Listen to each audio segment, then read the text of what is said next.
Today we are going to see the load test on DC shunt motor. Here we are going to find the efficiency by applying the load on DC shunt motor. This is the circuit diagram for the load test on DC shunt motor. Here we are going to use the 3-point starter to start the motor. First we have to connect the voltmeter, ammeter and 3-point starter with a resistor. Then we have rheostat and we have to connect this rheostat with the field winding. Then this armature terminal is connected to the motor armature windings. This is the panel for the load test on DC shunt motor.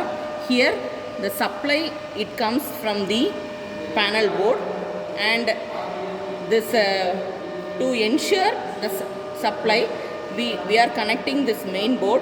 By switch on this main supply, we can ensure the proper supply coming from the panel, and this positive terminal and negative terminal is connected as such in the circuit diagram, and this voltmeter is connected in the board itself. We can see the supply which we are applying from the panel board, and this is the ammeter reading, that is a current reading that has come inside this DC shunt motor. Here we are using this 3-point starter. To know this proper connection, we are just open this box and show it for you. Here there are some knobs we can see for the starter. For each and every knob there will be some resistance added to reduce the starting current. And here there is a rheostat. By varying this rheostat only, we can maintain the speed of the shunt motor. Since this shunt motor is a constant flux motor, we can maintain its speed.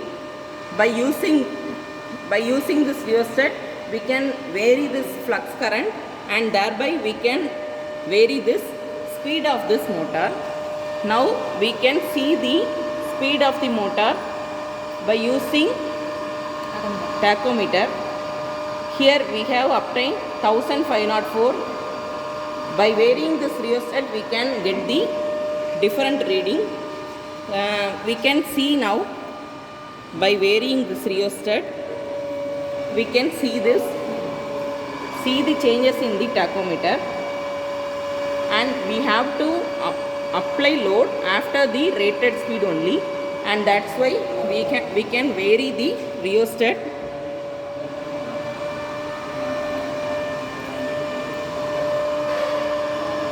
This is the reading obtained after varying the rheostat.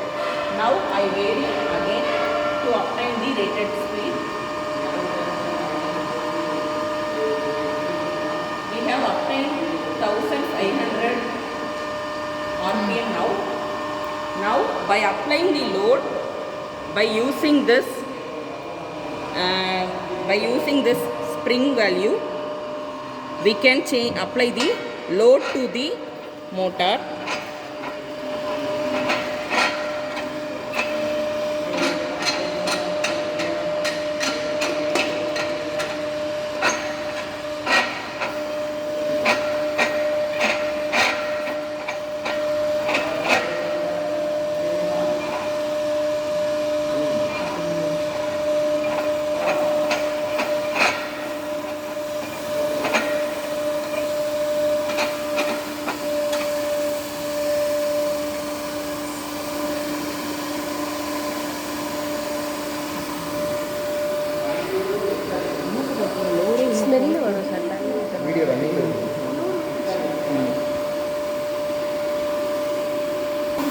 Applied the load here, and now we can clearly see that the speed also reduced by after applying speed, and now we can see this ammeter reading. It also changes nearly to 5, and up to this rated current only we can vary the load. This is the nameplate detail of this DC shunt motor, and up to this rated current, that is armature current of 12 amps, we have to apply the load. அதாவது rated கரண்ட்டுக்கு மேலே நம்ம load apply பண்ணக்கூடாது. ஆக்சுவலாக அதே மாதிரி rated voltage வரும்போது தான் we have to apply the load, and here we are doing that only. Now I can vary this load again, and at that load, and we can see this variation of load in the spring balance reading, and also we can obtain the speed value. Here we are seeing the ammeter reading and voltmeter reading.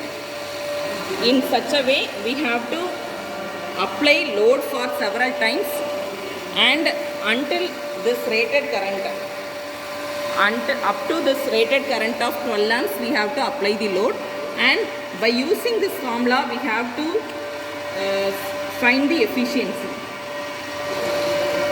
This is the tabular column for load test and DC shunt motor.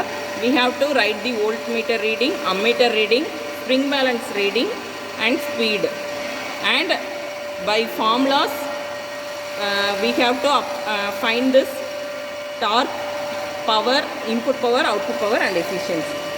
Thank you.